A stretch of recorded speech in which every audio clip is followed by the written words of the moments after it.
Tonight, we're not diving into tales of royalty or grand fortresses. Instead, we're stepping into the forgotten corners of history, the ones the paintings rarely show. This is about medieval peasants, the people who didn't wear armor or sit on thrones. They endured sickness, starvation, freezing nights, and 100 daily struggles, all without fame, rank, or recognition. No noble titles, no heroic songs, just endless labor, brief rest, and a quiet resilience most of us couldn't handle for a single day. If this kind of slow, steady journey through the past brings you peace, feel free to like and subscribe, but only if it feels right to you. And let me know in the comments where you're listening from and what time it is right now. It's always strangely comforting to see who's out there falling asleep to the same quiet story. So dim. The light stern on a fan if you like.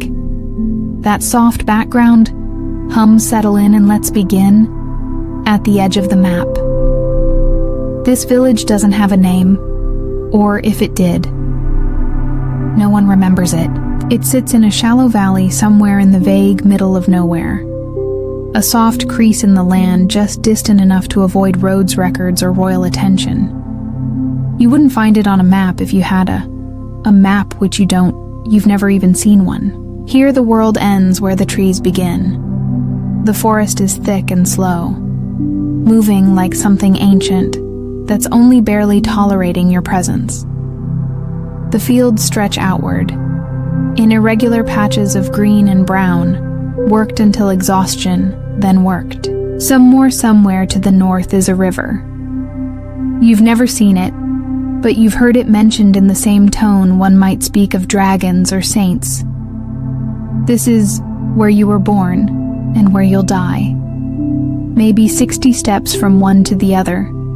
The homes are rough and slumped as if the wind has pushed against them too many. Winters in a row. The walls are wall and daub.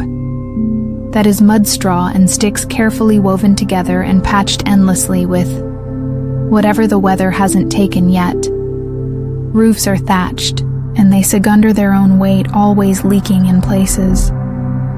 You can't quite reach the villages, smells like wet wool smoke and earth, a sour edge of livestock, a trace of damp rot. None of it surprises you anymore. It's the smell of living here, the road. Leading in is not really a road, just a muddy track, where ox carts have worn a pair of grooves deep enough to collect rainwater and mosquitoes. No one important has traveled it in years, perhaps ever. Most days pass quietly. A distant bell marks the hours from a chapel in another village, if the wind carries the sound. Otherwise, you measure time by the position of the sun, or the depth of the shadows across the field, or the ache that settles into your spine. Before noon, there are maybe a dozen. Families here enough to fill a small gathering on feast days. Everyone knows everyone. Everyone knows everyone's problems, and everyone politely ignores them until it's necessary, not to the village elder. If you can call him that, is a man named Tom, who once spoke to a monk, and now repeats that conversation as proof of his wisdom. No one questions it. Tom's health hasn't collapsed. His goat seems healthy. That's as close to leadership as anyone. Requires nothing. Here is precise. There are no written records, no deeds, no land surveys. Boundaries are understood in terms of past the old elm or where the ground gets soft. If there's a dispute, it's handled with a shrug, a short argument, and sometimes a loaf of bread passed back and forth until no one wants to keep fighting. There's no school, no tavern, no inn. If a stranger arrives, it's discussed for weeks. Where did they come from? What do they want? Are they cursed? Do they smell of salt? The arrival of someone new is both fascinating and mildly terrifying, and no one leaves. Not really. The idea of travel is less a plant than a rumor you've heard of. Towns of cities, of places where stone buildings stretch 2 or even 3 stories high, But those are stories like talking animals, or women who turn into birds. You can't miss a world you've never seen. The forest is dense. The hills are long. The roads, if they exist, are known more for bandits and bad luck than any promise of arrival. What would you do? Even if you reached one of those distant places, you don't speak any other dialect, you don't carry coin, you don't know the customs, you don't even know how old you are. So you stay. There's safety in the familiar, even if it's hard, even if it's dull, even if the roof leaks and the well runs low and the same stew has been bubbling in the pot for 3 days. There's comfort in routine, in knowing where the firewood is, in knowing who to ask. When your fence collapses, in knowing which patch of sky tells you when to bring in the sheep. You wake with the light. You sleep when it fades. You work in between. It isn't much, but it's life. And somehow in the quiet rhythm of it all, there's a kind of peace. A kind that doesn't ask questions. That doesn't need to understand anything beyond what's visible from the top. Of the nearest hill you might hear once in a while about a were, or a king dying, or a comet in the sky that scared a village 5 days' walk from here. But the news never seems to reach you directly, just stories pass through too many mouths to carry weight. They lose their urgency somewhere between the merchant and the shepherd's cousin. Even time feels different here. Seasons don't shift cleanly. They bleed into each other. A damp spring becomes it's summer. A hard frost turns into the kind of winter that chews through your boots. You don't count years. You count harvests, dry ones. Wet ones, the bad one when the rye grew black with rot. The good one where the barley came in thick and heavy and even old Margery's mild for a week. His steward does. He collects. Grain asks questions. Writes things down. You answer carefully, never with too much detail. He doesn't seem to like detail. You've never met the king. You're not entirely sure what he does, but you know his name and you say it when you pray, just in case it matters. Because here on the edge of the map, most things don't change. And when they do, it's usually for the worse. Still, the half glows, the roof mostly holds. The cottage is warm, and tomorrow the same sun will rise over the same hills. And for now, that's enough in your lifetime. You'll walk hundreds of miles, but almost all of them will be in circles. Most people in the medieval countryside never traveled more than a few miles from where they were born. Not because they lacked curiosity, or energy, or boots. Though boots were often a luxury, but because the world beyond the next hill didn't really belong to them. And the idea of going to find it, that felt as far-fetched as flying. You grew up learning the names of every patch of land, between your home and the edge of the field. You knew the shape of every tree stump on the path to you could tell who had walked the road by the depth of their footprints in the mud. Everything beyond that started to feel theoretical. The next village over might only be 5 miles away, but it may as well have been a foreign country. You'd heard stories about it, who married, who stole a goat, who said the priest snored during mass, but you hadn't seen it, and you likely wouldn't, because travel was dangerous, not in the fun, thrilling way, in the quiet, exhausting, possibly fatal kind of way. Roads weren't well kept, paths lined with signs and travelers' inns. They were mostly muddy tracks, through forests, fields, and long stretches of very empty, very silent land, no maps, no directions, just vague advice like, "Go until you see the leaning pine tree," then left past the stone that looks like a sleeping pig. And on those paths there were things to worry about first. The medieval forests weren't parks. They weren't romantic. They were dense, dark, tangled with roots, and filled with noises. You couldn't always identify boars, wolves, people who didn't want to be found. If you weren't born into the woods, they didn't want you in them. Second bandits, people with nothing to lose and no land to till travelers were vulnerable, especially if they looked Even vaguely well-fed, a man walking with purpose might be assumed to have coin. A woman might be traveling alone because she had something worth stealing. You learned quickly that confidence wasn't armor. Third, getting lost. This wasn't a minor inconvenience. If you wandered off track, there was no one coming to find you. You couldn't follow a river downstream and hope for the fest. You could go days without seeing another soul. Your body could disappear into the bracken like smoke. People wouldn't know you. Were missing until the next feast day, when someone finally asked about you and someone else just shrugged.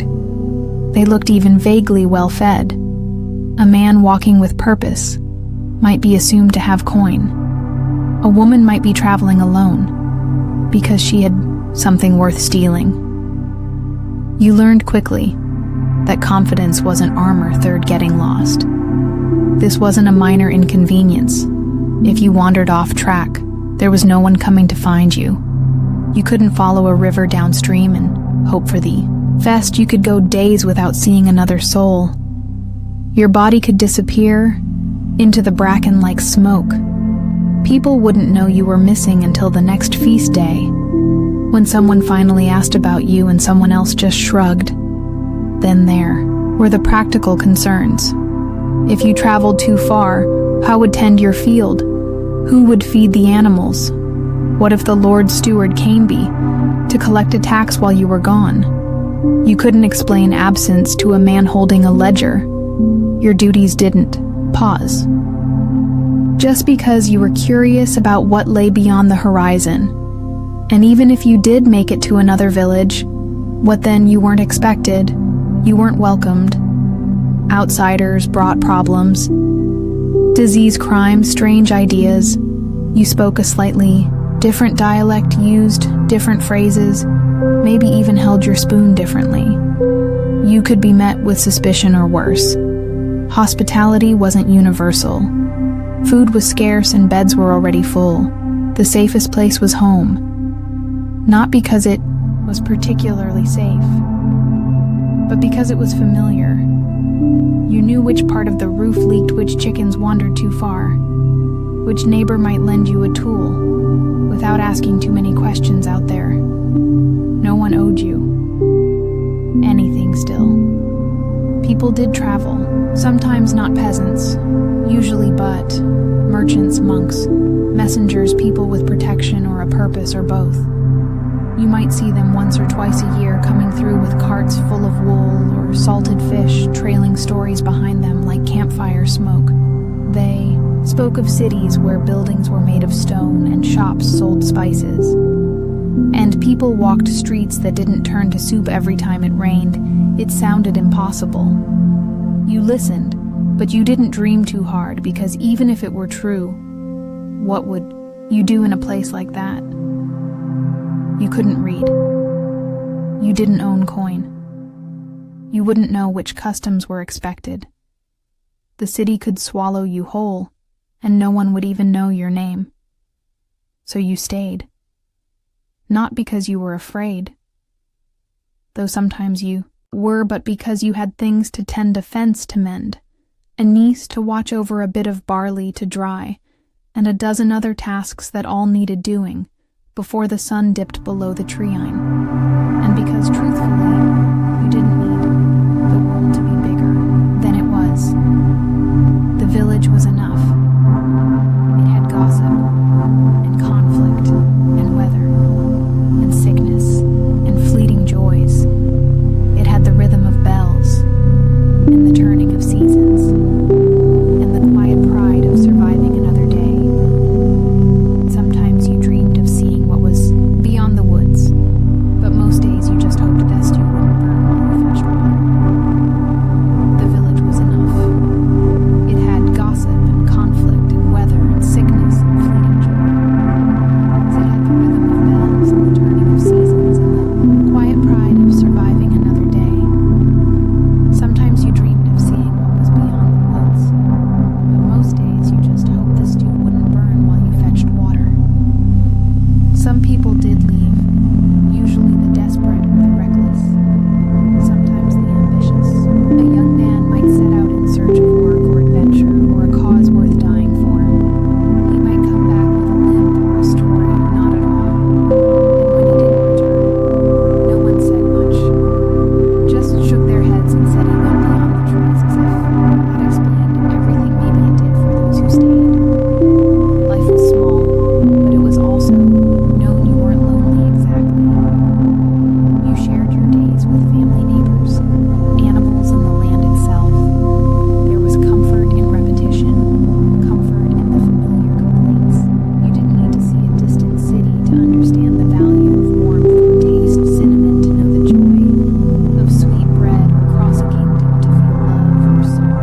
holds together for the most part, like the rest of your life.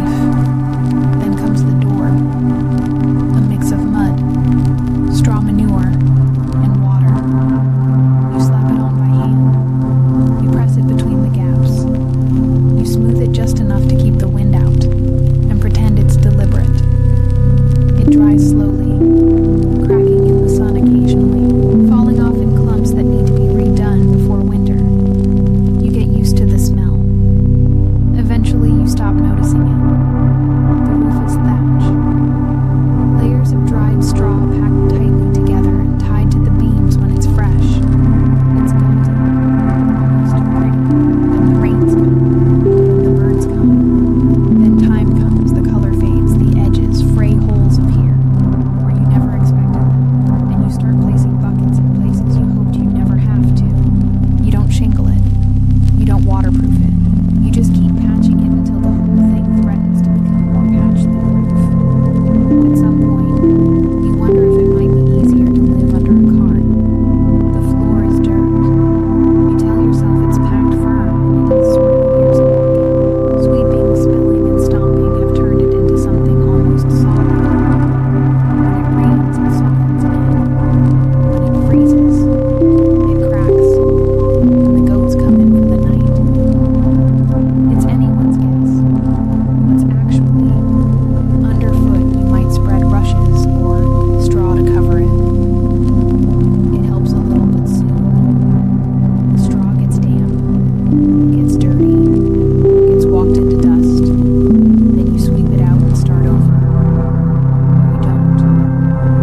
Eventually, the straw becomes the floor, and you accept it as part of the landscape windows. Technically, openings in the wall, anyway covered with wooden shutters that swing awkwardly and never quite close. Flush glass is too expensive, too rare, too fragile. So the wind comes in the cold, comes in the sounds of the animals. Outside come in, and sometimes the animals themselves. There's a single door usually hung a little crooked because the frame shifted during the last frost. It latches with a hook or a wooden peg, not for security. There's nothing to steal but to keep the chickens from wandering out, and the wind from wandering in inside the lamp. It's best described as shared. One room, maybe two, if someone managed to tack on a lantern or a bulb. But usually just one where you sleep, eat, cook, mend, talk, argue. And hope everyone lives here. Parents, children, a cousin or two, a grandparent, maybe a neighbor's child whose parents are sick or gone or both. There's a half in the center built of stone. If you're lucky, clay. If you're not, the smoke rises through a hole in the roof, more or less. There's no chimney. The air inside is always smoky, always a little warm, a little damp, and always carrying the quiet scent of stew that's been reheated one too many times. Furniture is limited. A table, a bench, maybe a stool, a chest. If someone in your family was unusually good at carving, or very lucky in marriage beds, or wooden frames stuffed with straw or feathers, often shared, usually squeaking blankets or wool, heavy, rough, never quite dry. There's storage in the rafters, garlic, onions, herbs, maybe a small ham if the pig was kind that year. You can smell the difference between early winter and late spring just by the air above your head. Sometimes it's comforting. Sometimes it's a reminder of how close you are to running out. Animals are part of the household. Literally, the cow might sleep in the same room off in the corner. Chickens too, a goat. It isn't ideal. It isn't sanitary, but it's warm. You learn to tune out the clucks and the shuffles and the occasional startled bleat in the middle of the night. They're part of the background noise like wind in the thatch, or the slow settling creak of the walls. Nothing is level. The floor dips, the roof slants. The walls bulge slightly, like the whole place is breathing in and out with. The seasons, you fix what you can. You ignore what you can't. Every spring, you swear, You'll repair the back wall every autumn. It's still leaning. It's not a house built to last. It's a house built to get through the next storm. And yet for all its flaws, and there are many, it's home. You know where the cold comes in and how to block it with an old sack. You know which roof beam you can hang the pot from and which one cacks when someone stands too close. You know how the light falls through the slats in the afternoon and where the dog curls up to sleep when strangers pass through. They see poverty. You see effort reuse resourcefulness. A roof that hasn't yet collapsed is a victory. A fire that still burns at dawn is a blessing. A dry corner is worth more than gold. And when you lie, down at the end of the day, surrounded by snores and silence and smoke and straw, you feel a strange kind of comfort. Not pride exactly, but presence. This is your space. It bends, it leaks, it shifts in the wind, but it's held.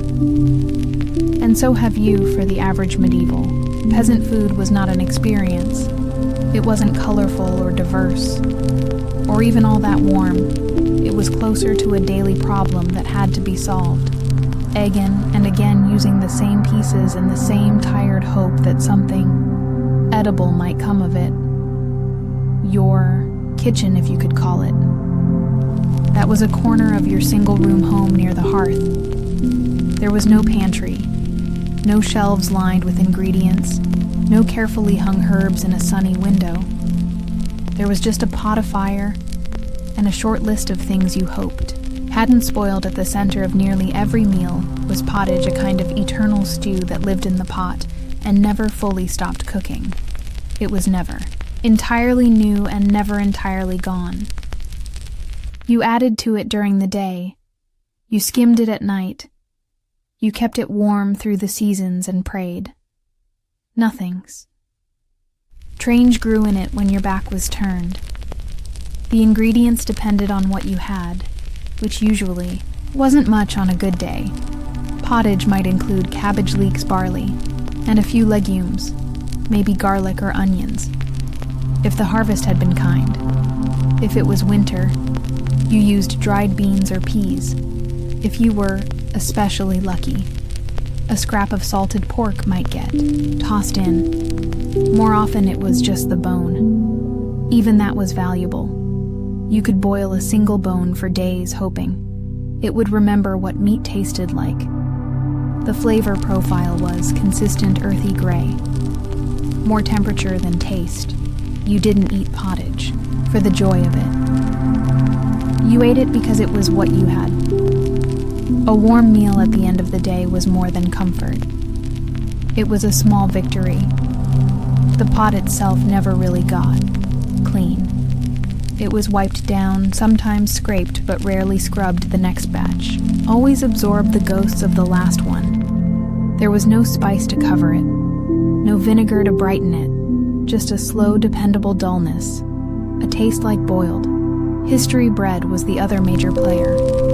Not soft or golden or inviting, but hard, dense, and dark. It was usually made from rye barley or oats wheat. The soft white kind was for the upper classes. Peasants could barely afford to see it, let alone bake with it. The loaves were small and heavy. They didn't rise much. They crumbled quickly if you left. Them out for a day, they could probably double as a weapon. But they filled the stomach and gave you something to soak in your stew. Sometimes the bread was made from questionable flours. Chaff, ground uppies, or whatever was left at the bottom of the miller's barrel in hard times. People used bark not metaphorically. They literally ground up the inner layer of tree bark and mixed it with what little flour they had. The result was famine. Bread, bitter, dense, and barely digestible. It kept you alive. Technically, on days when even flour was scarce, people used trenches. Slices of old bread used ass plates. These soaked up stew and were either eaten at the end of the meal or thrown to the animals. Sometimes they were passed down the table to someone. Of lower status bread hierarchy at its finest, protein was rare, very rare chickens, laid eggs, cows, gave milk. You didn't eat your livestock unless you had no other choice. When you did, you used every part: meat, fat, organs, bones. The blood was used for puddings. The fat was rendered. The head might become soup. Nothing was wasted. Pork was the most common meat when it was available. Pigs were efficient, and their salted fat flavored many dishes, often turning something barely edible into something vaguely pleasant. But pigs were slaughtered only when necessary. A whole pig meant weeks of planning, salting, hanging, boiling, and storing. Fishing was an option if you lived near water. But even that came with restrictions. Many rivers and lakes were controlled by lords, and a fishing without permission could earn you a fine, or worse, when you did fish, it was for eels, small river fish, or anything that wouldn't immediately rot. Salted herring if you could get. It was a prize. The church dictated a fair bit of your diet, 2 on Fridays and during Lent. Meat was forbidden, so you pivoted to fish, or went without. In more creative times, beaver tails were classified as fish, a theological workaround that few questioned, because it meant having something to eat. Milk was common, but also fragile. You had to use it quickly, or turn it into cheese or butter. Butter was a luxury, and some homes used sparingly. Cheese was harder, tangier, and often quite dry. If you had a few good rounds stored away, it meant the cow had been generous. That year, dairy, though useful, didn't always agree with people. Refrigeration didn't exist. Sour milk was used anyway. Butter went rancid, cheese molded. You just cut around the worst bits and hoped your stomach was stronger than the bacteria. Drinks, or simple water, was unreliable, often unsafe to drink, depending on the season and what upstream neighbor had been. Careless soul was the default. Weak ale, known as small beer, was brewed in homes and drunk by everyone, including children. It had low alcohol, just enough to kill bacteria and dull the edges of thirst. If you had access to apples or pears, you might make cider. Wine was for the clergy and nobility. Mead was rare. Milk was for the young and the sick. Otherwise, it was ale with breakfast, ale with lunch, and ale to help. Forget that tomorrow would taste exactly like today. Vegetables formed the bulk of your diet: cabbage, onions, garlic, turnips, leeks, carrots, though not the orange ones we know now. Medieval carrots were white or purple. Most were grown in small gardens, tended carefully, and eaten root to leaf. Nothing was wasted. The tops of turnips might be boiled into greens. The skins were composted or tossed into the fire. Fruit was seasonal apples. Mostly maybe some berries or wild plums. If you dried them, they lasted through winter. Otherwise, they were eaten fast. Preserving was difficult. Sugar was nearly impossible to afford. Honey, if you had bees, was a treasured sweetener. Otherwise, your pottage stayed savory in the loosest sense of a word. Herbs were grown when possible: parsley, sage, dill, mint. They weren't used for flavor so much as medicine or tradition. Some herbs were thought to protect against illness. Others kept pests away. Occasionally, they even made things taste a little better. But that was a happy accident, not the goal. Meals were eaten together on benches, around the fire. There were no courses, no recipes, just a pot, a hunk of bread, and the hope that there would still be something left tomorrow. You didn't complain. Complaining didn't make the stew thicker. If you had a feast, a wedding, a harvest festival, a saint's day, you might roast a bird or bake a pie. Not the flaky, buttery kind. A medieval pie was more like a sealed box made of hard dough to hold a meat filling, often heavily spiced if spices were available, which they usually weren't. You might flavor it with pepper, ginger, or cinnamon, if someone had traded. Well, most days weren't feast days. Most days were quiet.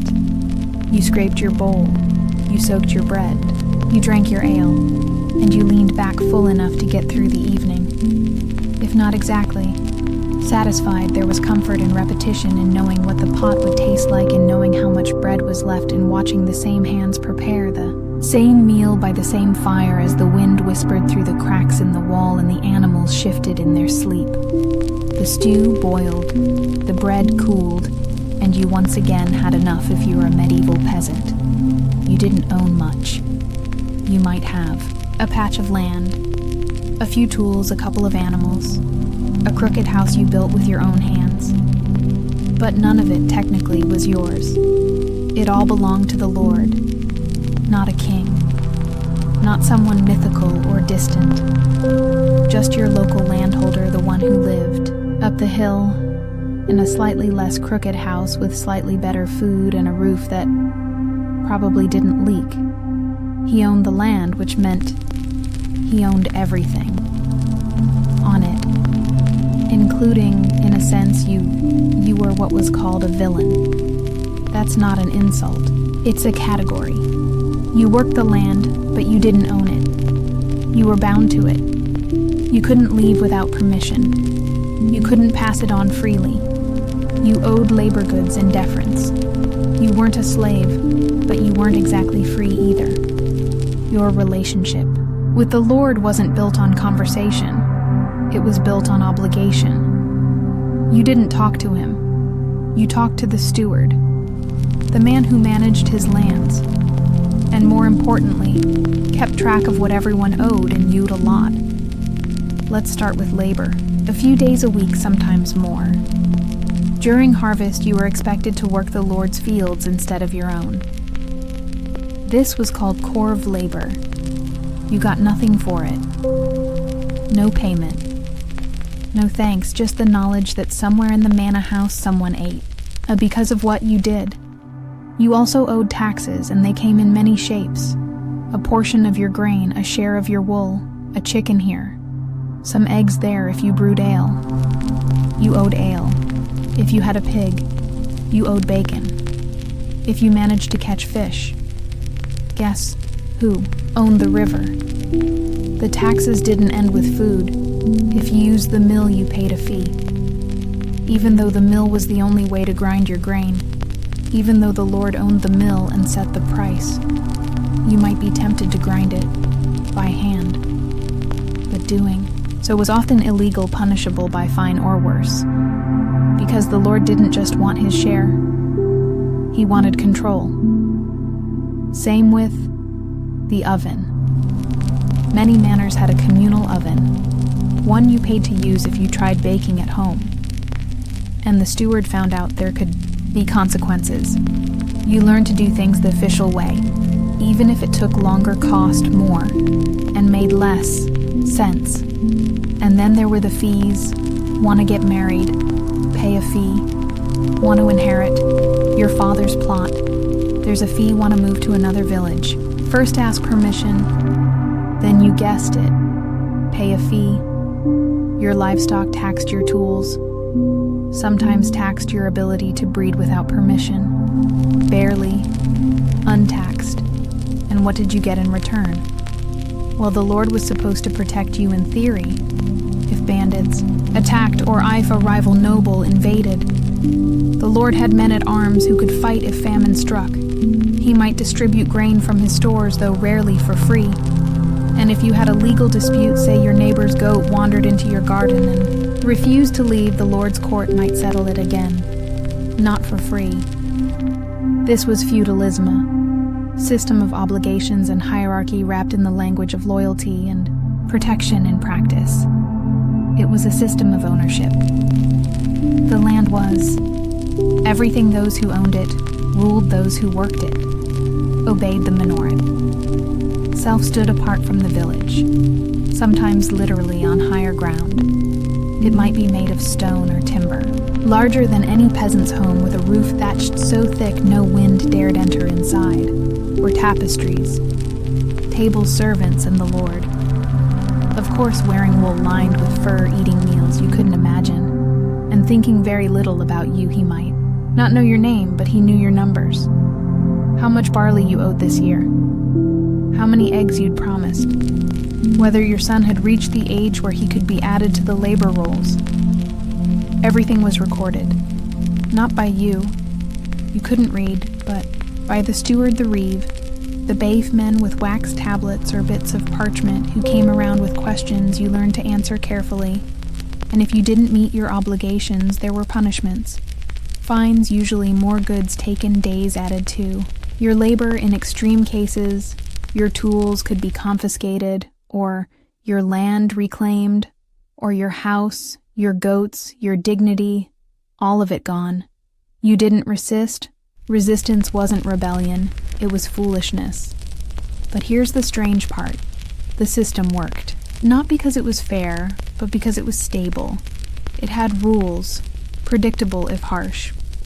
You knew what you owed. You knew what was expected. There was no guessing, no sudden surprises, just a steady grinding rhythm of give, give, give. And occasionally, the Lord would give something back, a feast day, where food was distributed, a holiday, where labor was waved, a kind word, perhaps spoken from horseback. Not enough to balance the scales, but enough to keep things from tipping the relationship. It was never friendly, but it was enduring. Your Lord might be young or old, kind or cruel, present or distant, but he was always above. You didn't question that you bowed. When he passed, you removed your cap. You used the right words, not because he deserved it, but because you didn't want trouble, and maybe deep down because a small part of you still hoped that one day you might be noticed, rewarded, lifted even just a little. It almost never happened.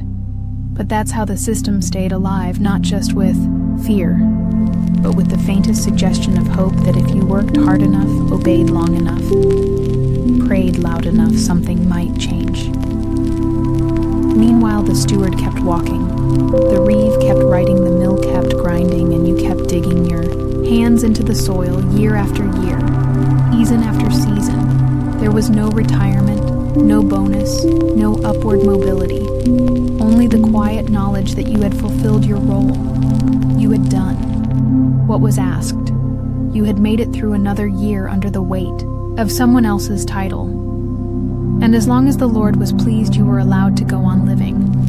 Long before the Black Death swept across Europe and etched itself into history books, medieval peasants were already well acquainted with sickness, not the kind of illness that came and went with the season's thought. There was plenty of that too, but the slow, constant presence of something always waiting to go wrong, infection, fever, wasting, swelling, coughing disease, wasn't an event. It was a feature of life you didn't need, a continent-wide catastrophe to be laid low.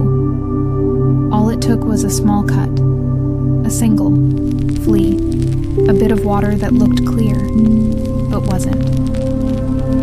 And unlike weather or taxes, illness didn't follow rules. It arrived without warning, and it rarely. Left quietly, there were no hospitals.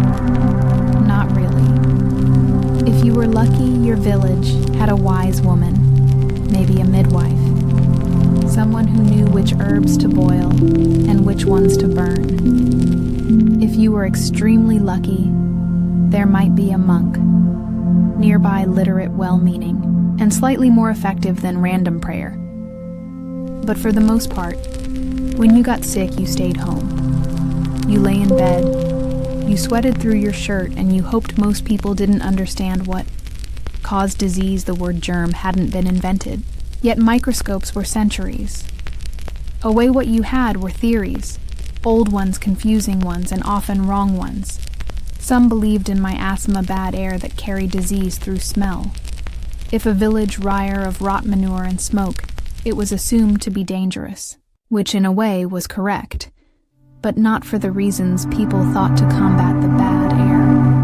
People stuffed herbs into their clothes, carried flowers in their sleeves, or walked around with vinegar-soaked rags pressed to their faces. Not pleasant, not helpful, but deeply believed. Others blamed divine punishment. Illness came from sin, from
If ever broke, the swelling went down.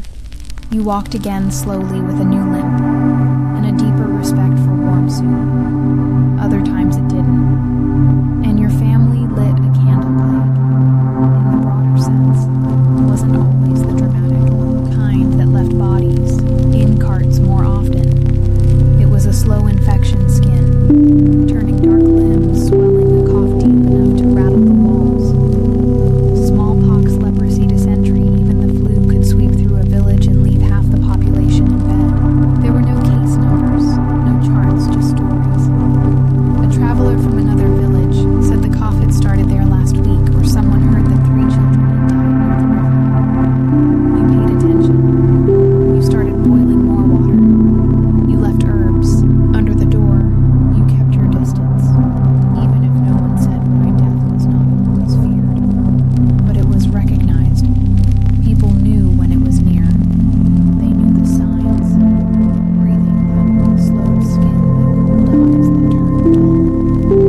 There were prayers for the dying soft ones whispered by firelight. When the Black Death finally did arrive in the 14th century, it hit with a violence that dwarfed everything before. By then, the world was already familiar with sickness.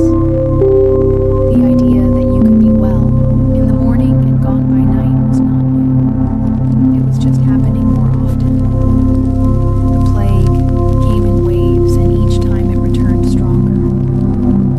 Stranger mucos, swelling in the neck, weird fever that stole the mind blood that darkened and bubbled. People died in days, sometimes in hours. Entire villages vanished. Fields went into the bells, rang too often. Some peasants tried to flee, but disease travels faster than feet. Others turned to religion, doubling their prayers, whipping their backs, promising to live better. If they were spared, a few turned to violence, blaming outsiders, blaming sinners, blaming anyone but the wind. The church offered explanations, and comfort and burial. Monks died in droves. Priests vanished in some places. Death became so common that the funerals were skipped. Bodies were buried in mass graves, often without names. And yet life continued. People learned how to survive around sickness. They accepted it the way they accepted hunger or cold. Not joyfully, but with a kind of tired resilience. They cleaned their homes more often. They shared herbs. They whispered new prayers. Some believed that surviving one sickness gave them protection against the next. Others didn't believe at all. But they got up anyway and milked the cow. Children grew up learning which plants to avoid, which ones to chew, and which ones to boil until they stopped. Smelling like feet, they knew how to wrap a wound, how to wait out a fever, how to tell when someone wasn't going to get better, and when you should stop hoping. And through it all, they didn't stop living. They married. They harvested. They shared meals such as they were.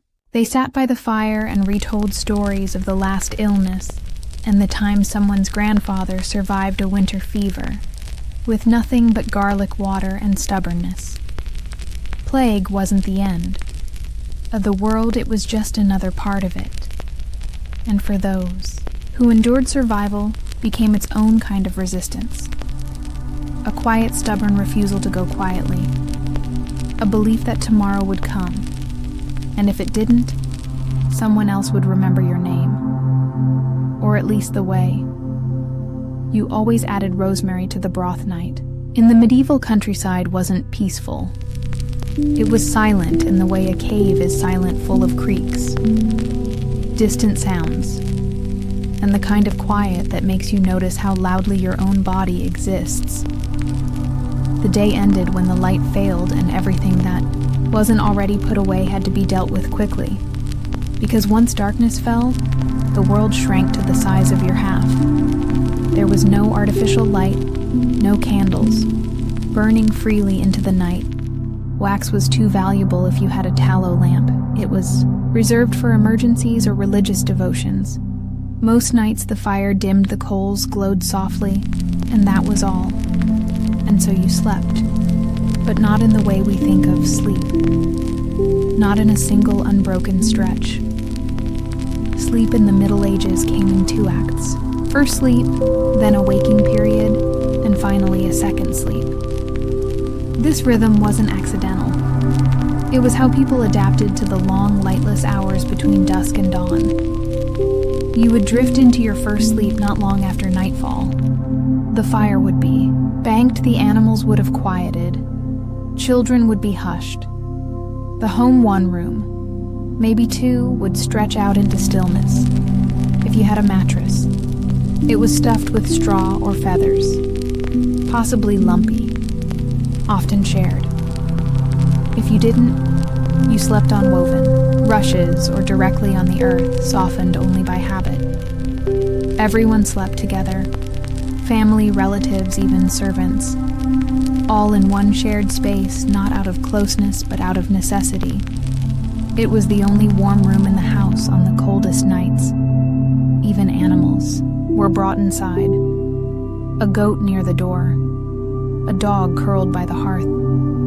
Chickens in a basket. Warmth was more important than boundaries. There was no privacy. The idea of sleeping alone was associated with punishment, not comfort. The rich might offered solitude. Everyone else just made. Do you turn to face the wall? You stuffed straw in your ears. You shared blankets. You breathed in each other's breath. And if someone snored, and someone always did, you got used to it first. Sleep lasted a few hours, then almost. Like clockwork, people would wake. It wasn't disturbing. It was expected during this time, often around midnight. The world was still and quiet. Some people prayed, others stirred the coals.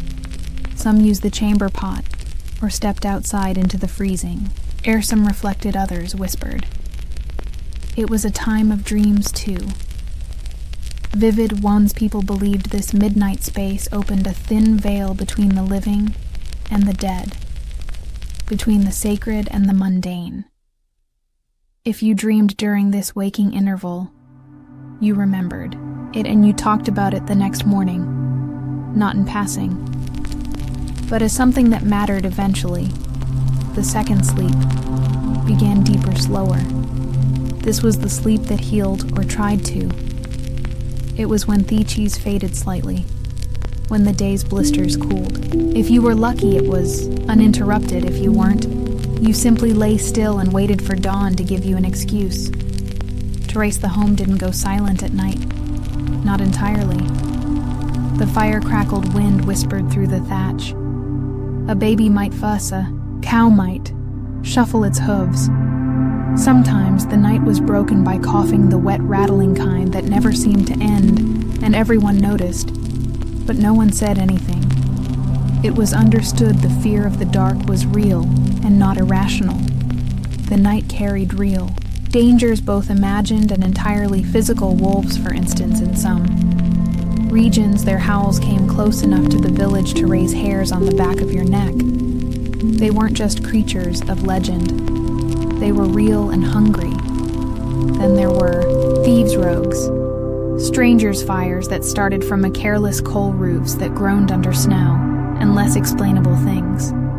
Ghosts, spirits, demons, witches. You didn't talk about them openly, but you knew they were out there to protect the household. You followed rituals. You placed iron by the door, made the sign of the cross above. The hearth whispered protective blessings over the straw mattress, hung herbs, rosemary, sage, rue above entryways. Sometimes you tied a bit of string around a child's wrist just in case, even with protection.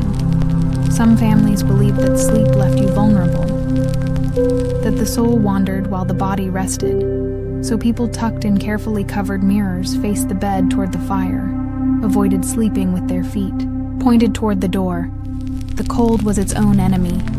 It seeped through walls, through thatch, through poorly sealed doors. People didn't sleep under mounds of blankets. They layered wool fur cloaks. Tunics. The idea of undressing for bed would have seemed absurd. You slept in your clothes sometimes, in your boots. There was a comfort to sleeping next to others, but also discomfort. Someone always shifted. Someone always murmured there were elbows. Knees the occasional. Surprise from the family dog. But this was normal. You didn't expect silence. You expected closeness. And in that closeness, you found a strange kind of security. You heard your father breathe. Your child twitch.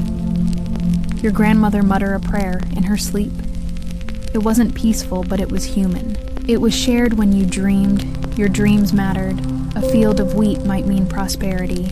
A snake illness. A broken tooth could mean death. You learned to interpret these things, or you found someone who could. The village had dream readers, not officially, but everyone knew who to ask. The church had its own ideas.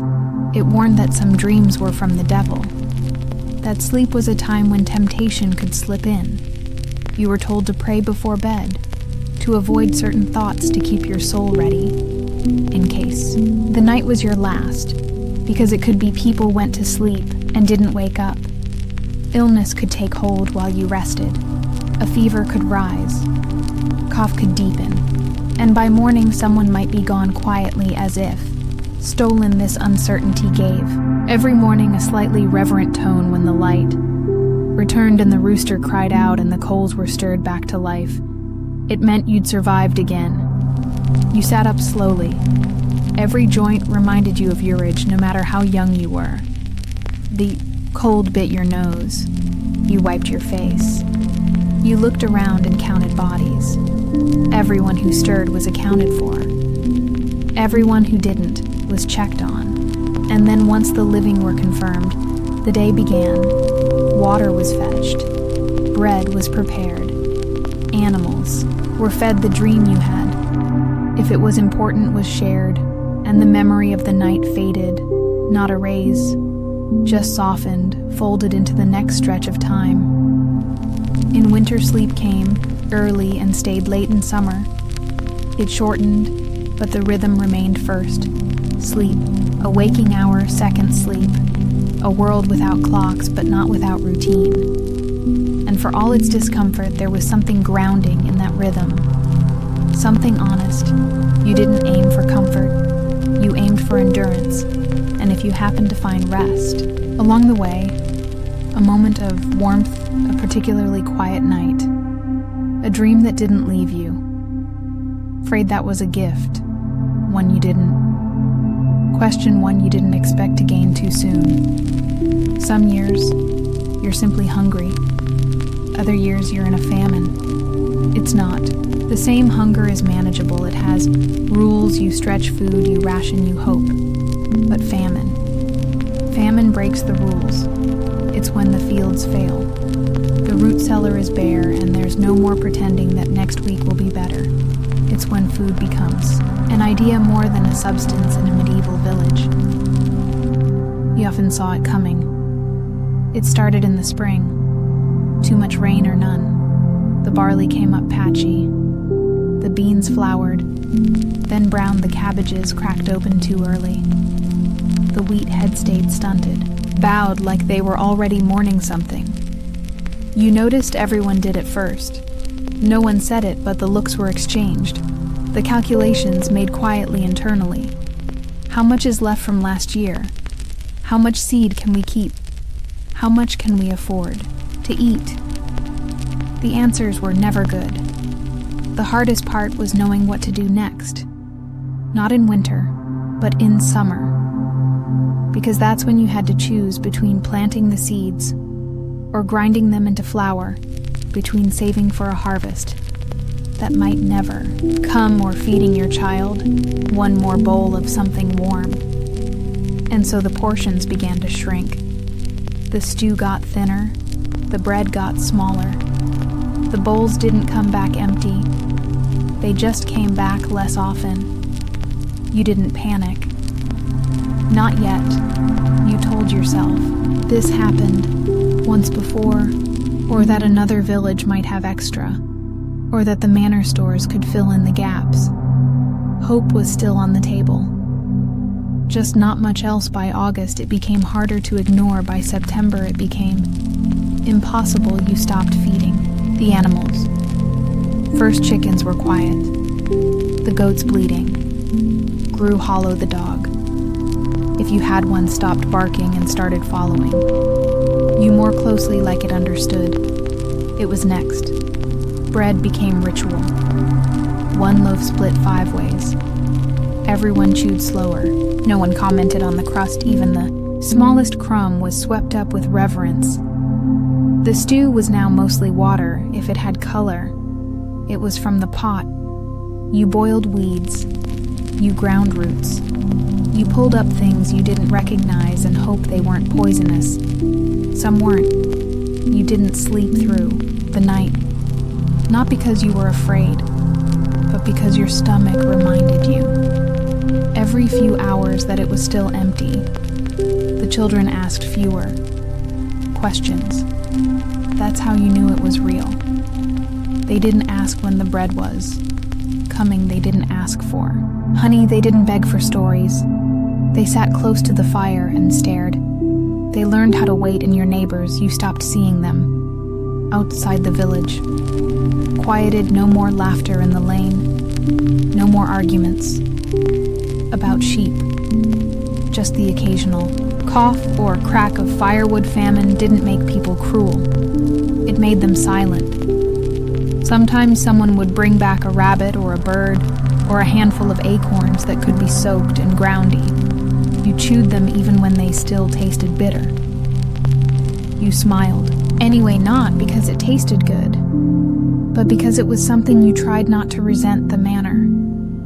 Sometimes they gave grain. Sometimes they didn't. The steward came around less. That was good and bad. Good because he wasn't there to take anything. Bad because he wasn't there to help either. His silence said more than words ever could. The church did what it could. Bread after mass arms for the poorest. But they too were stretched. You prayed more, not out of faith, but out of repetition. Words are easy when your hands are too tired to do anything else. Some left the village entirely packed up and wandered to find work or food or God. Some returned, some didn't. You never asked what happened. You were too tired. The body changes in famine. You feel your ribs first. Not from the outside, but from within, like they're too close to your skin. You stand up slower, you bruise easier. You wake up with your hands clenched, like they're still gripping tools you can't afford to use anymore, and the cold hurts more. The fire is your best friend. You spend more time tending it than you ever did cooking on it. You sit close.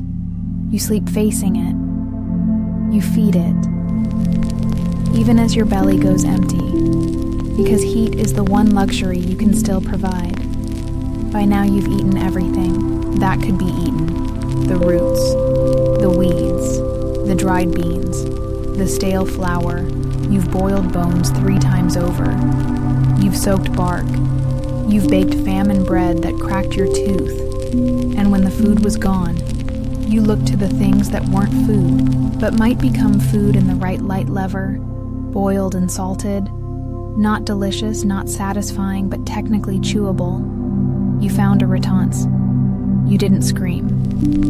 You thanked God. Then you hid it. Cooked it alone. Told noon you still feel guilty, but you don't regret it. The dreams become strange. You dream of feasts, tables full of roast and bread and wine. You wake up chewing your tongue. You dream of boiling things over and over, even though you haven't boiled anything in 3 days. You dream of animals coming back, of green shoots breaking through snow. You dream of your childhood when hunger was simpler, and some nights you dream of being full. You wake from those crying. The graveyard grew slowly at first, then quickly, then too quickly to keep up. You knew someone had died when the church bell didn't ring.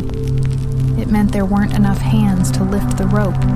The grave was shallow. The prayer was short, the mourning wassalant. Everyone had their own hunger to manage. You wanted to mourn, but you couldn't afford the emotion. You held it back like everything else then, like every famine. It ended not suddenly, but steadily. Rain came, and it stayed. The ground, softened seeds, germinated plants, reached up weak. But real, you had enough energy to hope again. You saved the first harvest for others. Children first, elders. Next you took the smallest bowl. You smiled as you passed it, and when the first good loaf came out of the oven, cracked on top. Dark on the bottom, you stared at it before you ate. You remembered. Every day you went, without every trick you used, every lie you told to spare someone, else you ate slowly, and this time it filled you. By the time you could walk, the church had already marked you. It had taken your name at baptism, blessed your breath, with Latin you'd never understand, and stitched your soul into a system that extended far beyond your village. You belonged to the church, not because you chose to, but because there wasn't another option in the quiet corners of your life. Those dim early mornings before the fire had caught those wet nights when the wind howled through the shutters. You felt its presence like gravity. It didn't just exist beside your life. It organized it, judged it, taxed it, forgave it, and defined what came after. The church wasn't a place you visited. It was the air around you, the road beneath your feet, the rhythm of your year.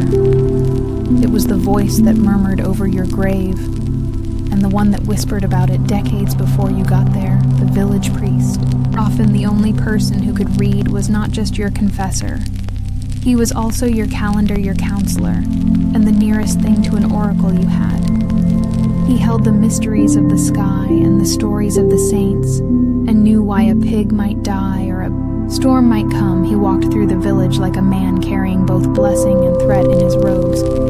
You brought your sins to him, in whispers, hoping he wouldn't look disappointed. You tried not to think about what he knew. You saw him at birth, marriage and death, free of the only guarantee, ceremonies of a peasant's life. And in between, he spoke for a God you feared more than you loved, because love, you were told, required. Obedience. Latin was the language of the Mass, and it might as well have been a spell. You stood in the church beside your family, feet numb from cold listening to words that never belonged to you. You didn't know what the priest said as he lifted the bread, but you believed or tried to something invisible had happened, that the bread wasn't bread, that the wine wasn't wine, that the murmuring of words and gestures could move the divine. You didn't speak the words, but they moved through you anyway. You mouthed along where you could. You crossed yourself when the others. Did you learn the rhythm of holiness? Like someone learns the path to a well, without understanding every step. Only that you needed it. The church told you when to fast and when to feast. It carved the year into sacred pieces. Lent, Advent, Epiphany. All Saints you didn't say, Mark or April. You said after Easter or near St. Michael's. It told you what you could eat when you could eat it, and how guilty you should feel about enjoying it. 40 days without meat before Easter, followed by a feast so rich it made you dizzy. Friday fish even if you lived nowhere near water. Almond milk for the wealthy, turnips and cold broth for everyone else on saint days. You shared what you could on fast days. You imagined what you couldn't, but even when your bowl was empty, your plate was full of rules. Your calendar wasn't just for prayer. It was also for payment. The church collected 1/10 of your yield, no matter the season. Grain eggs, wool chickens, cider. If it came from your field or your body, it had a price. You gave because it was God's portion, that's what you were told. But God didn't collect it. The priest did, or the steward with his ledgers and his silent nods. You watched your best barley carted off to the tithe barn, which was always bigger than your home. You saw your neighbors hand over their last sack of oats while the priest prayed for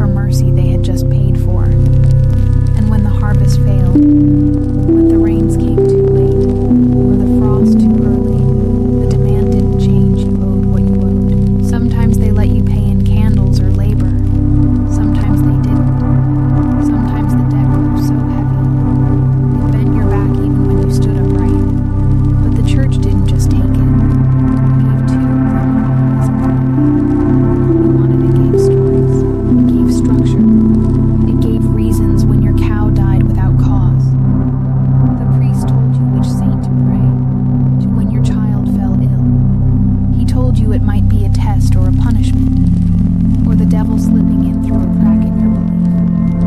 He offered blessings and sacraments, told you to light a candle or visit a shrine. Sometimes he gave you a scrap of relic, an old bone, a tooth, a ribbon soaked in some forgotten martyr's blood. You held it like treasure. Sometimes it worked, sometimes it didn't. But even when it didn't, it was better than nothing.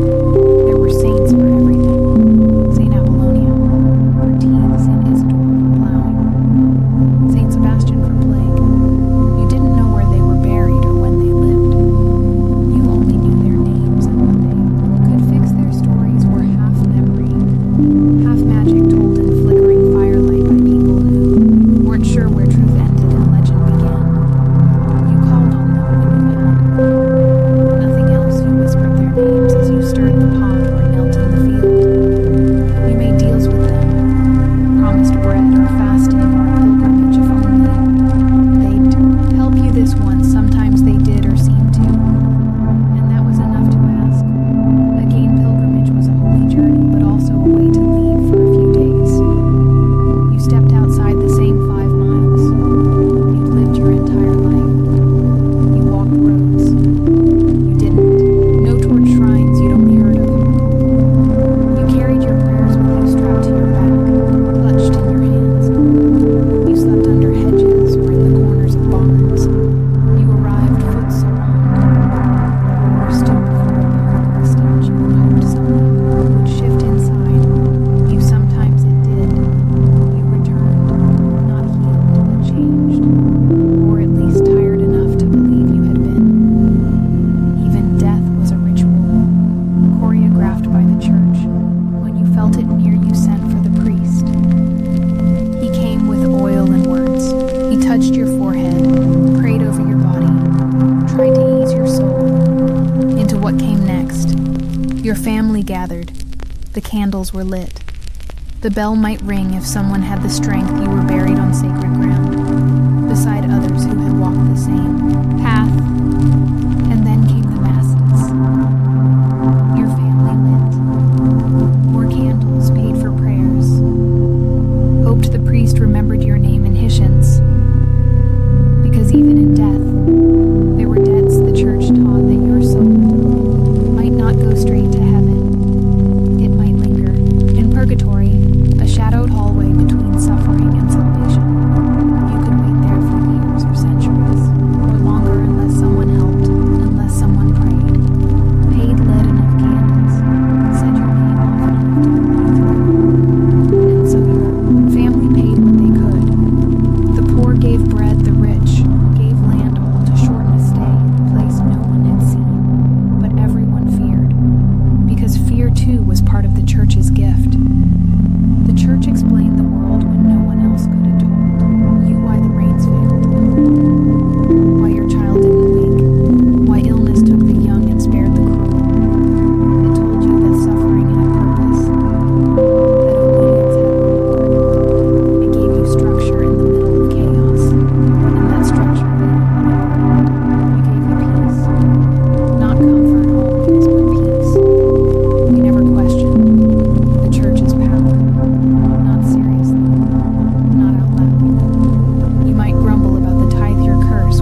walls of their villages until one cold morning, the frost would thaw, and something inside them would snap. You might think they would have gathered in fields and marketplaces, tools in hand, and fire in their hearts, shouting that they would kneel no longer, but they didn't. Not often. Not for long, and never all at once there were revolts. Yes, the peasants' revolt in England. In 381, the Jacquerie in France, a few decades earlier. Small uprisings scattered across Europe, like stones thrown into a still. Pawned angry voices in places where lords had taken too much, pushed too hard, taxed one coin too many. Sometimes the spark caught a tax collector's house burned, a steward run out of town, a banner lifted, but those fires burned fast and were snuffed, out even faster. They ended in executions in gallows built in villages, quaires in silence, heavier than the one that came before. The world didn't change. The grain still had to be sown to understand why peasants didn't revolt. More, you have to stop thinking of them as naive or cowardly. They were survivors. Not of single tragedies, but of unbroken hardship sustained year after year. They lived in a world of low ceilings where hope was something rationed like grain. They didn't lack courage. They lacked margin in a life where every day was spent just trying to keep the roof patched and the soup warm. There was no space left for rebellion. You could plan a revolt, or you could dig potatoes. You couldn't do both. The truth was the system worked. Not because it was just all kind or efficient, but because it was ancient.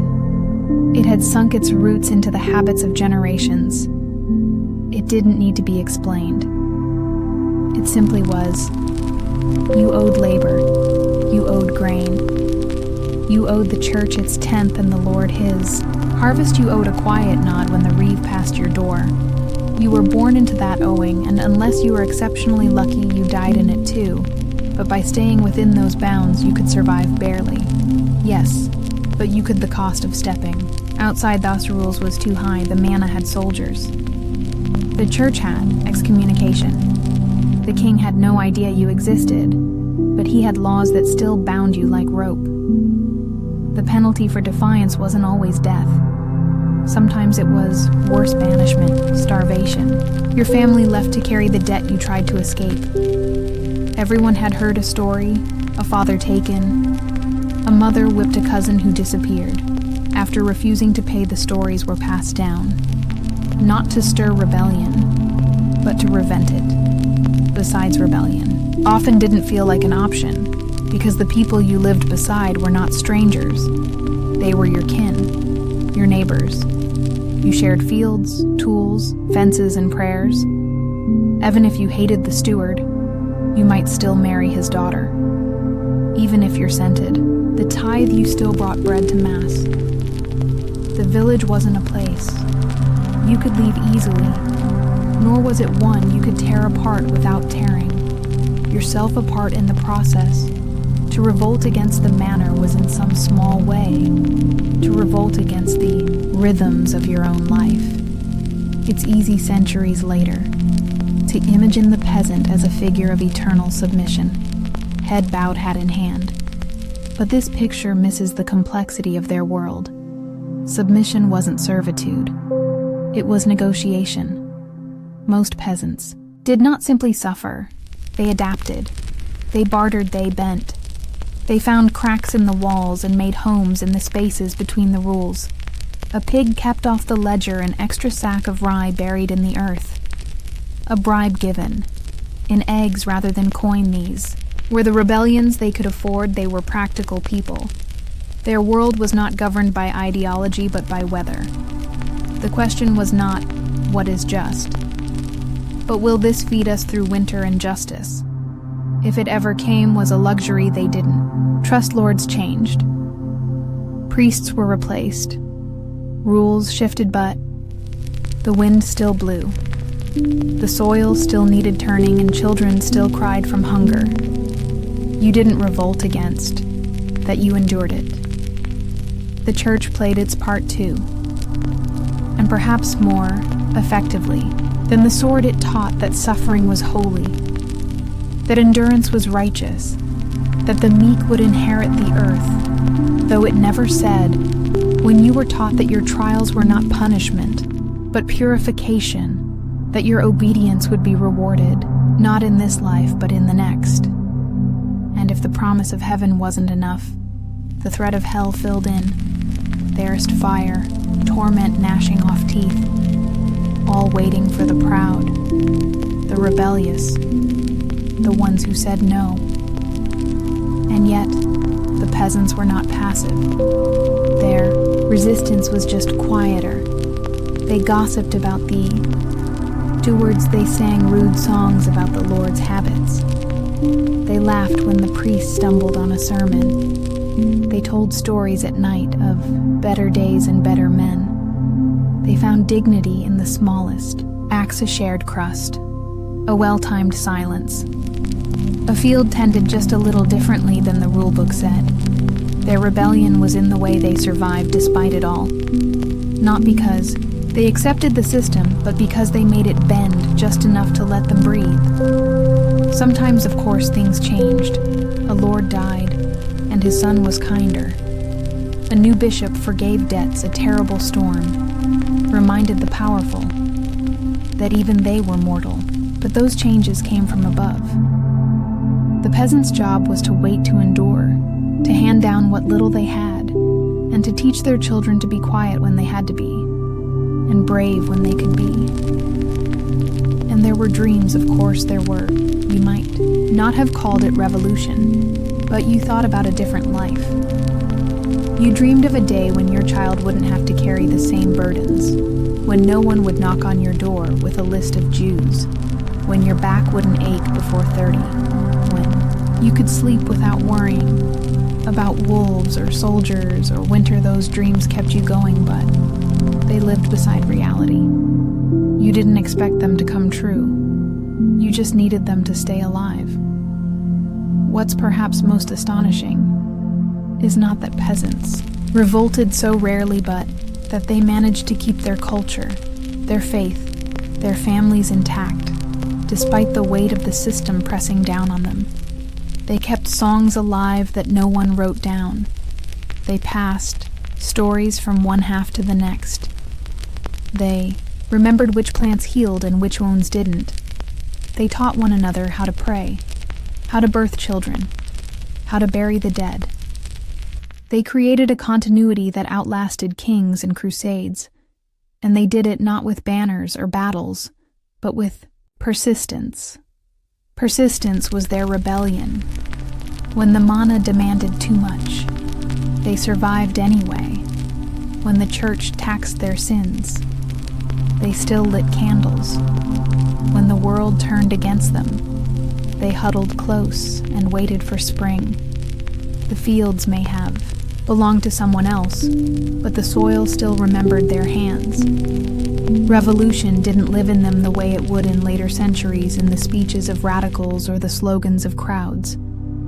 But there was a different kind of strength in the way they endured. To live a life of hardship without letting it harden you completely was its own kind of defiance to kneel. Not because you were weak, but because you knew you could rise again tomorrow. That too was a form of resistance.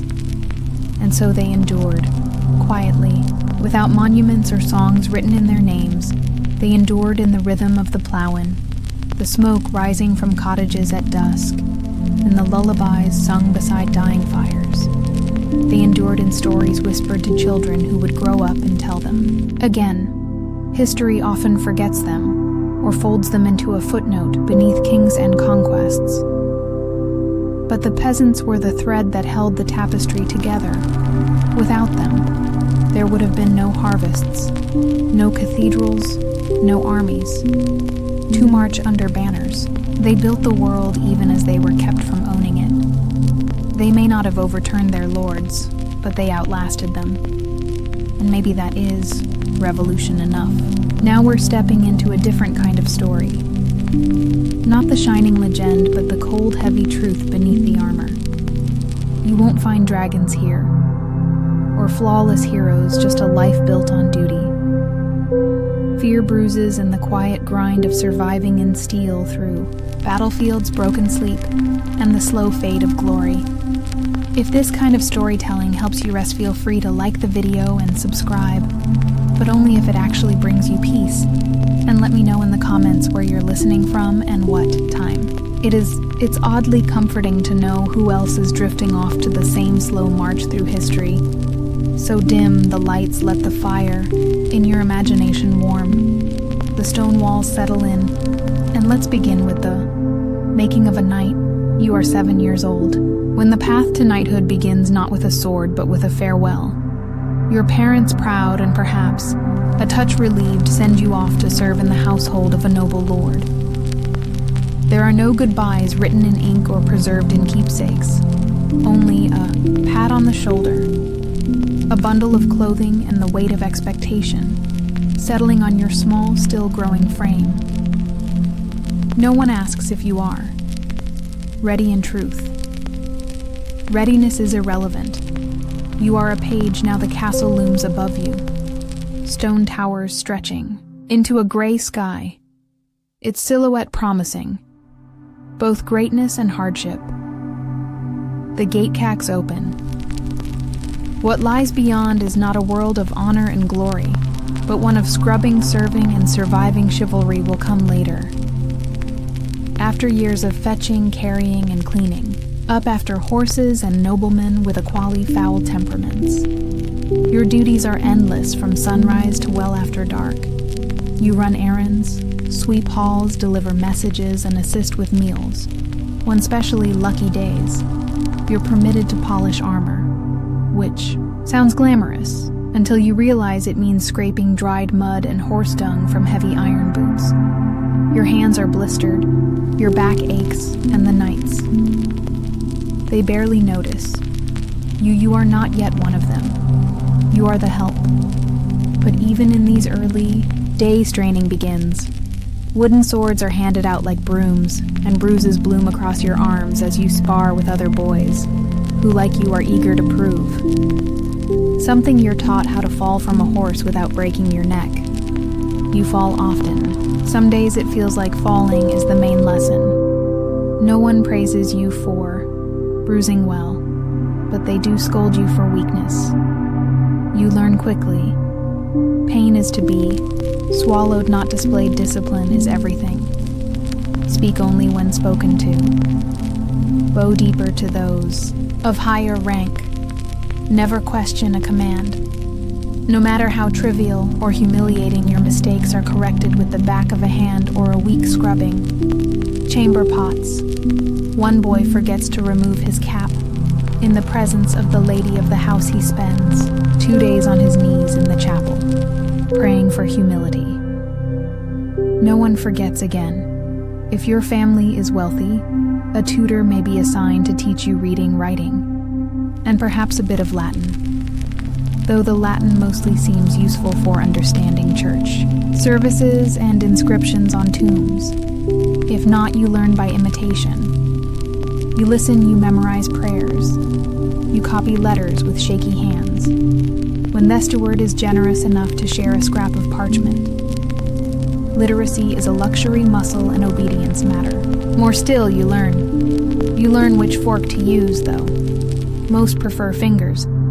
You learn to stand still for hours during court feasts, balancing platters of steaming meat while noble stock politics and complain about the wine. You learn to stay invisible when tempers flare and to disappear entirely, when drunken knights start boasting about past battles. Every moment is an education in survival. Mornings begin with mass. The castle chapel is cold year-round, and your breath fogs in the air as you kneel in stone floors and try not to fall asleep during the liturgy. Faith is not optional. It is as much a part of your training as swordplay. You are taught to fear hellfire, to respect the church, and to confess regularly. The priests speak of divine purpose, of holy duty. You nod along, trying to stay awake. Mostly, you pray not to get sick. There are few remedies and fewer recoveries. Meals are brief affairs, usually consisting of bread, cheese, and meat. If you're lucky, vegetables are suspect, many believe raw. Greens cause illness, and so you develop a steady diet of salted meat and dry crusts. You eat quickly, knowing your next task waits on rare feast days. There may be roast pig or honeyed oat cakes. These days are remembered for years, like dreams glimpsed through smoke. In the evenings, the hall grows lively. Minstrels sing ballads recounting tales of Arthur and Roland, and saints who slayed dragons.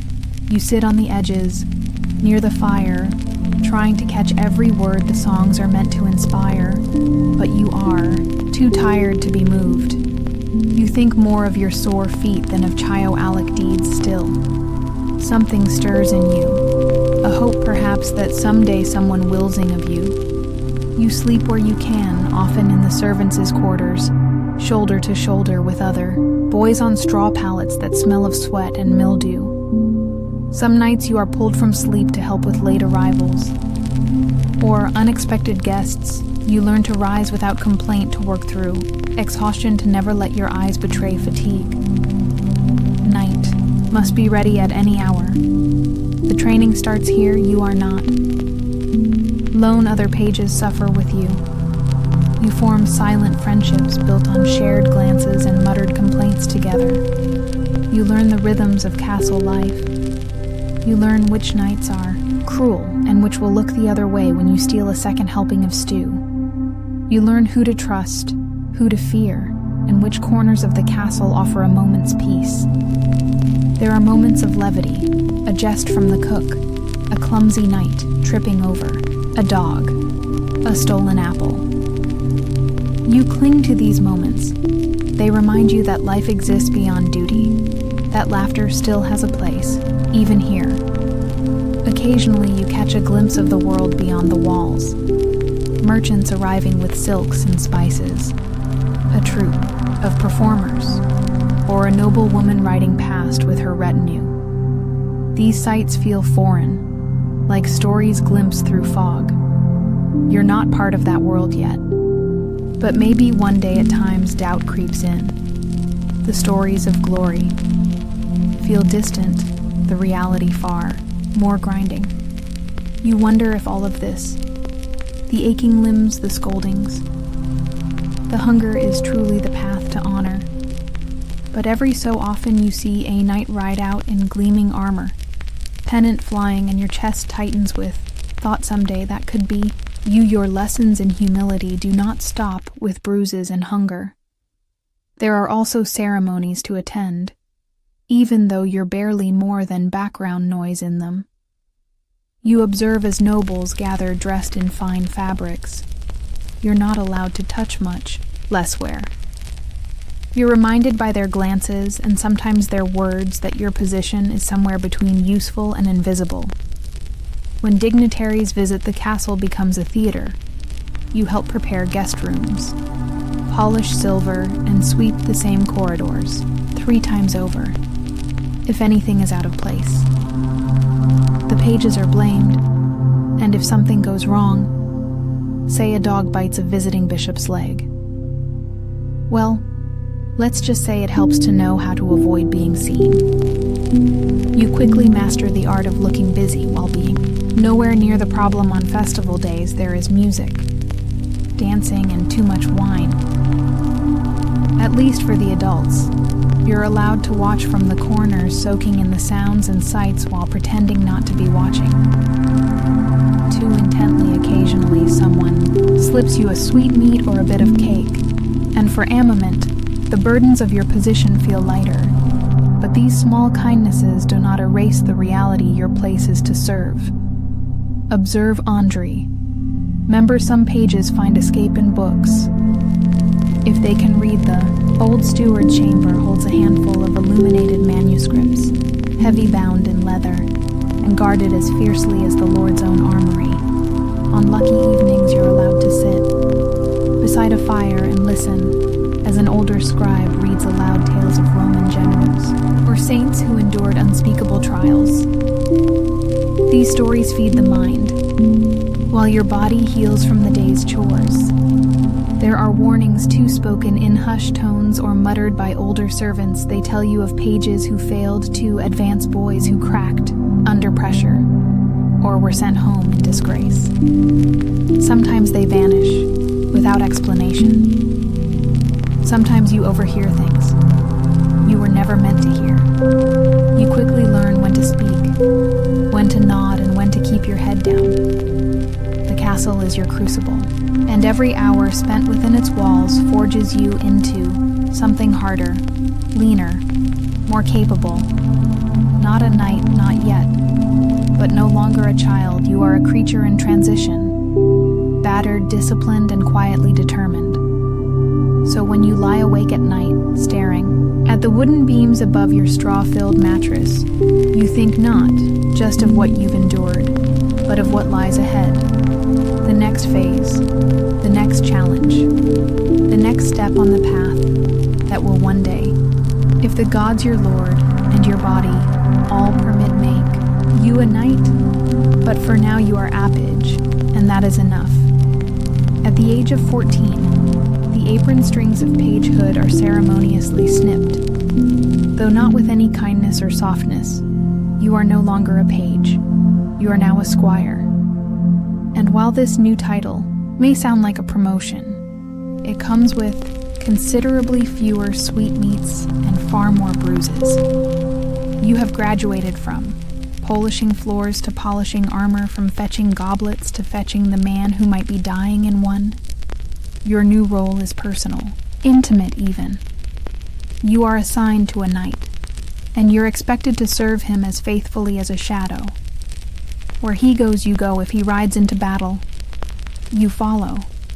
If he falls, you run into the carnage to help him up, risking your own life in the process. You're no longer a child of the castle. You are the squire of a warrior, and your days are shaped by his demands. The physical training increases tenfold. Riding a war, for instance, is not the elegant glide you once imagined. These beasts are enormous, bred for power and war, and more temperamental than most noblemen. Mounting them is a small battle in itself, controlling them a constant negotiation. Your thighs ache, your spine jars with every step, your back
It is your job to reach him, lift him, pull him out of danger. Imagine dragging a man in full armor, each piece weighing more than a holiday roast across a muddy field, while arrows fall like rain. It is not heroic, it is backbreaking, and the reward is usually just the chance to do it again tomorrow. When your knight is injured, you tend to his wounds. If he is captured, you're expected to negotiate or deliver messages to secure his release. Sometimes this means dealing with men who would rather see him robbed. You learn diplomacy not from tutors, but from necessity. Your words must be careful, your posture humble, your tone respectful. Even your silence becomes a tool. There are moments rare, but real when you feel proud. When you lead your knight's horse into a camp and head stern to look. When he nods at you after a battle-bloodied butt. These moments are fleeting like sunlight through arrow slits. But they matter. They keep you going back at the castle. Your duties continue. You train younger pages, passing on the same hard lessons you once learned. You serve at banquets, help organize hunts, and remain at your knight's side whenever guests of importance arrive. Your sword is worn, your boots are cracked, and you move like a man twice your age. But you are no longer a servant. You are being watched, evaluated, measured. The priest still expects your prayers. Your Lord still expects your loyalty. Your body expects rest, which it rarely receives, but there is no turning back. The only way forward is through you. Begin to think about what colors, what symbols you dream about the moment of dubbing the sword, tapping your shoulders. You rise not as a squire, but as a knight. It feels impossible. It feels inevitable. It feels both. Then, there are the hard days. The days when you bury a fellow squire trampled beneath a war horse, or run through by a lance that didn't look blunted enough noon, sing songs for squires. No one writes poems for the boys who almost waited. You learn to carry grief without showing it. You learn to keep working even as the ground shifts beneath you. If you are lucky, your knight teaches you more than battle. He teaches you how to think, how to judge a man's character, how to read a battlefield, how to lead. If he is wise, he teaches you when to speak and when to hold your tongue, how to pick your battles, and how to lose with grace. These are not things armor can protect you from, but they are just as vital. Winter brings new challenges. You now understand that a sword is only as effective as the hand that can still feel its hilt. Your fingers crack from cold, and the metal of your knight's armor feels like ice as you buckle it on each morning. Snow turns the training yard into a mire of frozen mud. Horses slip. So do you. You do not. Complain the weather, like war does not care how you feel. There is talk among the older squires, talk of glory of rebellion in the east of a king summons. You listen, absorb, calculate. You've seen enough to know that glory often looks like a grave. Still, you would ride out tomorrow. If called, the waiting is often worse than the war. You write your first letter. It is stiff, clumsy, and formal, addressed to your parents if they are still alive, and telling them little. You're not even sure where to send it, but writing it feels important, like anchoring yourself, like proving you're still someone beneath the bruises, sweat, and steel one night after a feast. Your knight drunk on me, and nostalgia tells you of his first campaign. He describes the rain, the hunger, the thrill of surviving the charge. Then he grows quiet. He stares into the fire and names 3 men who did not return. You do not speak. You are meant to listen. Andre, remember you practice daily, sometimes in secret. You mimic your knight's stance. his footwork the way he holds his blade just before a strike. You copy everything, hoping that imitation will one day become instinct. You bleed, you limp, you learn. Then one morning without fanfare, your name is called. You are to ride with your knight, not as an observer but as his second. There is no sleep. The night, before no sleep is needed when you mount. Your horse you are ready, not perfect, not fearless but ready. Your story is still being written, but already it is etched into the cold iron of swords, the dust of roads, the calluses on your hands. You are no longer a boy, not quite a man but closer now. You are a squire, and you are becoming. You're 21 years old, or near enough. Some squires are Ned, younger some older, but the number doesn't matter. Half so much as the fact that someone in authority has finally decided you're ready. Ready to kneel, ready to swear, ready in theory, to kill and die with a little more official ceremony attached. There's no sudden transformation. You don't wake up with a deeper voice or a firmer jawline. You're still sore from yesterday's training, still have mud on your boots, and a scar across your shoulder that won't quite heal. But this is the moment. Your entire youth has crawled toward your body, bruised your pride battered, your hands hardened by years of polishing, sharpening, carrying, and serving. It has all led here to the day of your knighthood. It begins with solitude. You're given a chamber small and cold in which to pray, reflect, and fast through the night. There's nothing glamorous about it.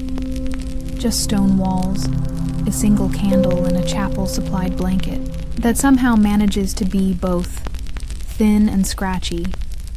You kneel on the floor, bones aching, stomach growling, and try not to think about the warmth of the kitchens or the scent of roasting pork wafting from below. This vigil is meant to purify the soul, to prepare you to accept the sacred duties of a knight you're expected, to meditate on the responsibilities ahead, defending the weak, serving your Lord, upholding the church. In practice, you spend as much time wondering whether anyone would notice. If you had a sip of water or sat down for 5 blessed minutes, you're not alone in your discomfort. Dozens of squires have kept this vigil before you, some trembling with anticipation, others feigning serenity. You wonder which you are Utri to remember. All the prayers, the creeds, the proper posture. You try not to think about theramers of squires vomiting from nerves during the ceremony, or passing out mid-kneel. That would be unfortunate, memorable, but unfortunate. Come dawn, you are escorted to the main hall. It is transformed for the occasion. Banners hang, candles flicker. Nobles, knights, and priests gather in ceremonial dress, whispering politely behind gloved hands. A hush falls. As you enter, your name is announced. You kneel, your lord, or perhaps the king, depending on your station, approaches. He carries a sword, a symbol of service and power. It may not be his own blade. Some lords keep a ceremonial sword just for this purpose, polished to a mirror shine and never used in battle. You try not to look too closely. You try not to shake the sword. Taps your shoulders left. Then write the dubbing. In some traditions, you're also given a symbolic slap, a reminder of the physical and moral pain you must now endure. Without complaint, it's less of a blow and more of a firm pat.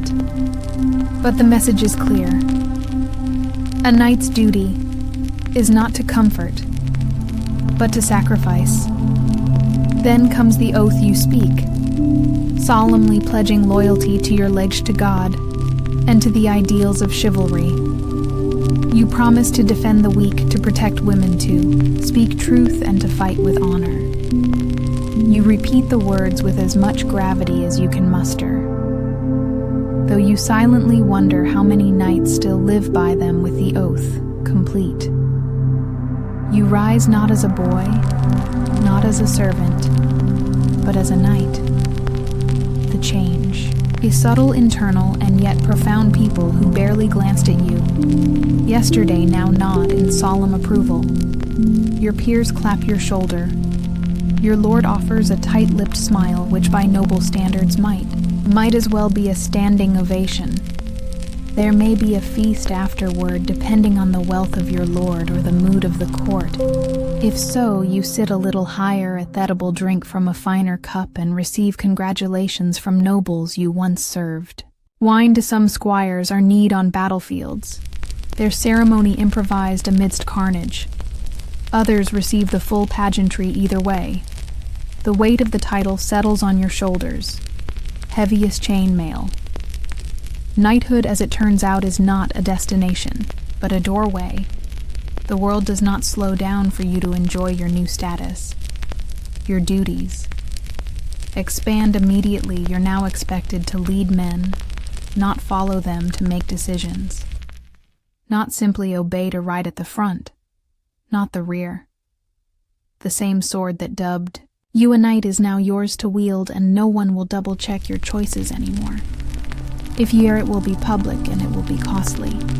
You're also now accountable in new ways. A knight's word is binding. Your signature carries weight. Your absence at court is noted. Your presence in church is assumed. If you drink too deeply or speak too freely, it reflects not only on you, but on your household. Your banner and your leech, a slip of the tongue can sour. Alliances, a drunken scuffle can undo months. Diplomacy. In short, your margin for error shrinks dramatically. The moment your shoulder is tapped with a sword, your responsibilities extend beyond battle. If your lord grants you land, you are expected to manage it wisely. That means collecting taxes, settling disputes among peasants, maintaining roads, and ensuring the harvest is strong. Knights are often imagined as warriors alone, but in truth they are administrators, enforcers, and landlords. Your sword may rest in its scabbard for months at a time, but your seal is pressed into wax almost daily. You also now have your own squire. The irony is not lost on you. He is young, uncertain, eager to please you. Teach him to polish your armor just so to saddle your horse, without bruising its hunches to pour wine, without spilling. You correct him gently at first. Then more firmly, he reminds you of yourself. It is humbling and slightly amusing to see how far you've come and how far you still have to go. There is also the matter of your coat of arms. If you haven't had one before, it must now be chosen. Colors, symbols, family mottos, they all matter. They identify you on the field of battle and in court. They speak before you do. Ard lion rampant on a field of gold says something very different than a black cross. On a white bend, choose wisely, or pay a herald to help your new armor is fitted to your frame. Assuming your lord is generous, or your family still has coin, to spare full plate is expensive, and every piece must be custom-made. Greaves for your legs, gauntlets for your hands, a cuirass for your chest. You stand still as the blacksmiths measure and clink their fingers, leaving soot on your skin. The weight is impressive. Walking in, it feels like learning to move all over again, but you feel safe inside. It too, as if metal might guard not only your body but your name. You take your first formal ride through the village, not as a servant, trailing behind a retinue but at its head. Children run to the roadside. Old men bow stiffly. A woman tosses you a flower. You try not to look too pleased. The peasants don't cheer exactly, but they do stare. And in the medieval world, attention is a kind of applause that night. In the solitude of your chamber, you remove each piece of armor. Slowly, methodically, you place your sword with care.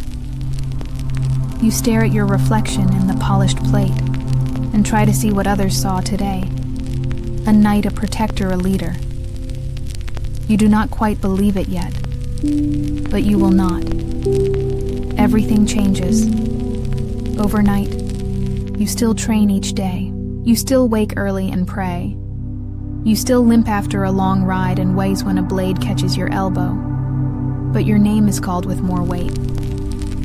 Now you are consulted, not commanded. The youngest squires eye you with something like awe or fear. Possibly. Both war will come again. You know this. And when it does, your position in Thevengard will be expected no more. Standing behind a shield wall.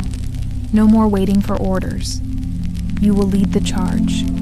Raise your voice above the den, and be the first to cross. The field of fortune favors you. You may return with honor. If not, your coat of arms will be carried home without you. This is the cost of the accolade. This is the burden of the oath. But still, you are proud not of your status, but of your survival. You endured the long years, the cold vigils, the humiliation, the training, the fear. And now you wear the title as a second skin. You are a knight, and your real service has only just begun. You do not become a knight, and immediately feel powerful. You become a knight. And then you are handed 60B of steel, and told to get on a horse. The first real lesson of knighthood is not how to fight, but how to walk, breathe, and not fall over in your own armor at first. It's chainmail of interlocking rings that drapes over your shoulders like an iron tunic. It's not as heavy as it looks, but it clings to you, drags at your limbs, and catches every drop of sweat your body produces beneath it. You wear a padded gambeson quilted linen stuffed with wool or rags, which smells awful after a single skirmish, and worse after a week. But it keeps the mail from grinding against your skin like a cheese grater as warfare evolves. So does your kit-plate armor begins to replace mail. At first just a breastplate and greaves, then pauldrons for your shoulders, vambraces for your forearms, sabatons to encase your feet, articulated joints, riveted segments, each addition designed to protect without pinching, though they almost always manage to do both.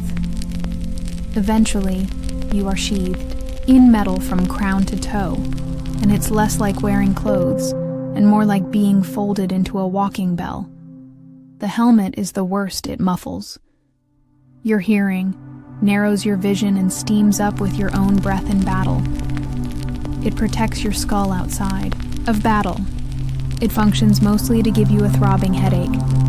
Some helms have visors you can lift, which helps with breathing and spitting, though it also makes your face an easier target. Trade-offs are everywhere in armor mobility. Surprisingly, is not impossible. You can run squat, mount a horse, even roll if trained well, but everything takes effort. You are not agile, you are deliberate, and you quickly learn to conserve movement like a man counting his last coins. After all, if your opponent wears nothing heavier than boiled leather, he'll be darting around while you resemble a mobile sculpture of St. George. Then, there's the maintenance. Every piece must be cleaned, oiled, inspected. A single rusted rivet can jam a joint, a dented chest plate can buckle under a second blow. Your squire becomes blacksmith's apprentice, overnight scrubbing and hammering late into the evening. If he forgets a strap or fails to fasten your quizzes correctly, you notice painfully and immediately.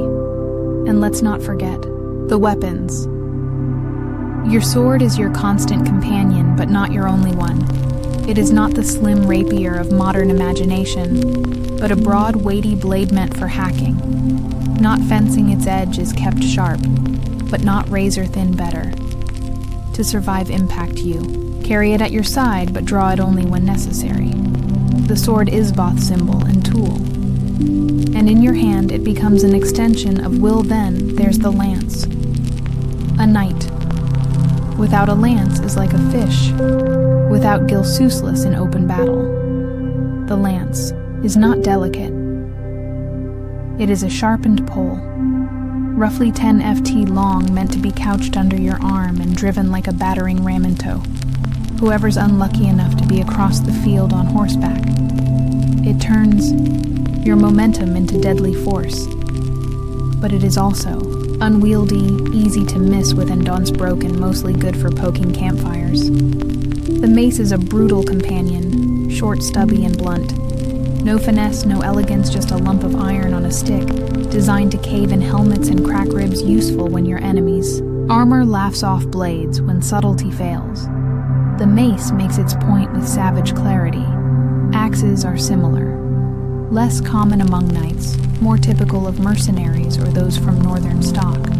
But in close quarters, an axe can hook, a shield split a helm, or drag a man off a horse. It's not considered gentlemanly. But neither, to be fair, is war shields serve both offensive and defensive roles. You carry one, usually kite-happed or heater style, slung across your back or strapped to your forearm. It bears your coat of arms, a bright splash of symbolism amidst the mud and smoke. You learn to punch with it to deflect tow, absorb force. A good shield might save your life. A bad one might become your coffin lid siege. Weapons are a different beast altogether. Catapults, trebuchets, and battering rams handled by engineers and lower soldiers. You observe them more than operate them unless you're particularly unlucky, but you'll learn to fear them. No armor can save you from a boulder. When battle comes, your kit is both savior and prison on the charge you ride with. Couched lance, shield, raised visor down, your world becomes a tunnel of noise and blur. Impact is sudden and absolute. You hit or are hit. You fall or you do not. And if you do fall, it is up to someone else. Perhaps your squire to drag you clear before the trampling begins after the charge.